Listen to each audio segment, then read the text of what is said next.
If you're making a big change in your life and you find yourself stuck, or if you're contemplating reinventing yourself and can't get started, I'm going to let you know what your biggest obstacle is and how to overcome it. How's it going, reinventors? This is Amelia Sims. This is Reinventing You, where I post twice a week to inspire you to live a life of joy, fulfillment, and purpose by reinventing yourself. I am so glad that you're here. If you haven't yet subscribed, please do so today. I want to let you know what your biggest obstacle is. And when I'm saying your biggest obstacle to changing yourself. Maybe you've decided to make some physical changes, changing your diet, or maybe changing your exercise, or maybe getting some exercise. Maybe you've decided to make some big changes in your relationships, whether to remove yourself from toxic people, or maybe even separate from your spouse. Or maybe you, like me, have decided to make a change in your career, perhaps quit a job, retire early, or make some other change. But you are in a place where you just can't get moving. You can't seem to take the next step. You can't seem to, get to the next goal. And you just feel like to give up. I'm just going to give up and forget it.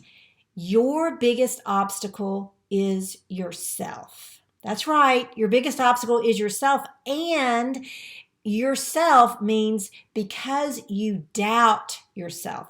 Self-doubt is the biggest obstacle you face.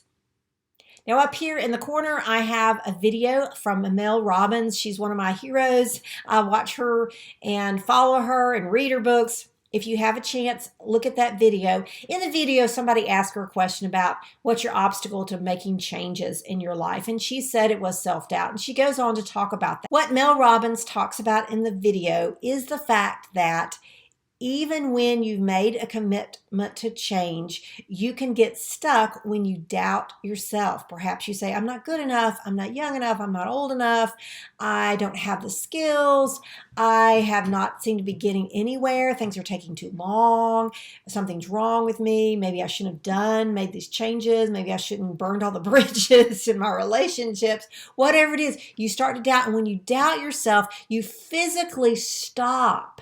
And that becomes a habit.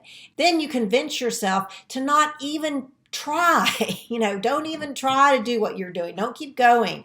Just do something else. Do something that you're comfortable with. Do something that doesn't take a lot of thought. And that, as she says, becomes a habit. And the more you do it, the worse it gets. And a lot of times when you have self-doubt, it also snowballs. So not only are you not old enough, but you don't have the education, and you're from the wrong socioeconomic part of the, and you're from the wrong race or socioeconomics. I mean, there's something that just, all it's going to be like, I'm just a terrible person. Nobody likes me. What was I thinking? All this stuff.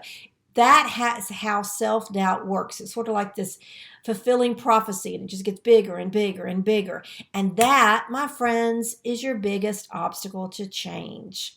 Believe me, I know. As of July 1st of 2019, I will have officially been retired for a year. I retired early after 20 years in the ministry, and even though I know it was a wise decision for me in terms of my health and mental stability, I always, every day, have to overcome myself. I have to overcome my self-doubt.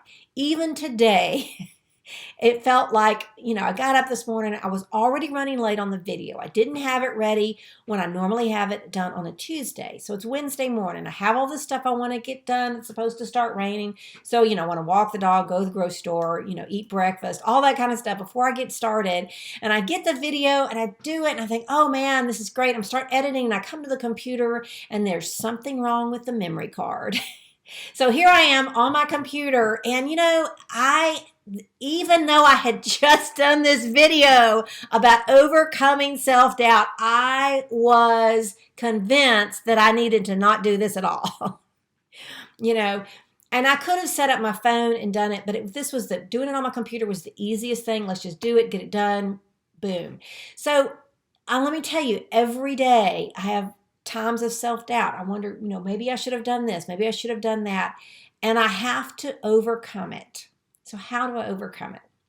Well, Mel Robbins would suggest using the 5-4-3-2-1 rule, which is the 5-second rule, which is very helpful, but I usually carry it a little bit farther than that. Now, the 5-second rule, if you don't know what that is, means as soon as you feel self-doubt or negative about yourself, you just say 5-4-3-2-1, I'm going to do it anyway. I'm not going to worry about all that feelings. I'm just going to go ahead and try to reach my goals and keep going, anyway.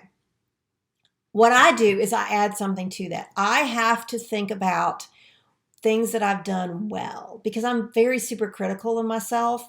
And so I have to pat myself on the back of things that I'm really doing well. And then I also have to have a sense of gratitude. For instance, okay, so it's been a year. I have a tendency to think, oh, I haven't really done anything. I mean, I just started this part-time job. I haven't done the traveling that I thought I was going to do. P.S. Lack of money really does make a difference. I have not really done the writing I expected to do. I haven't done the contemplation and the spiritual work I thought I was going to do for myself, and then I just start feeling, just sitting here thinking about it right now. Oh my gosh, I'm just like, But here's the deal. I have been vlogging for over a year, and sure, there are some learning curves that I'm still doing, but I'm so grateful for all the people that have helped me, from the people who've taught my classes or people I've met on Facebook and through YouTube who've cheered me on and I've cheered them on. I just have to celebrate that. And even though I'm not rolling in the dough and don't have great, money coming in, I've been able to do some things with my family and spend some time just doing things that I enjoy, and just simply knowing that I made the right healthy choice for me. And I have been doing some work. I've worked with my coach and I've worked with our finances, and there's not things that I haven't done. I have to think about all those good things.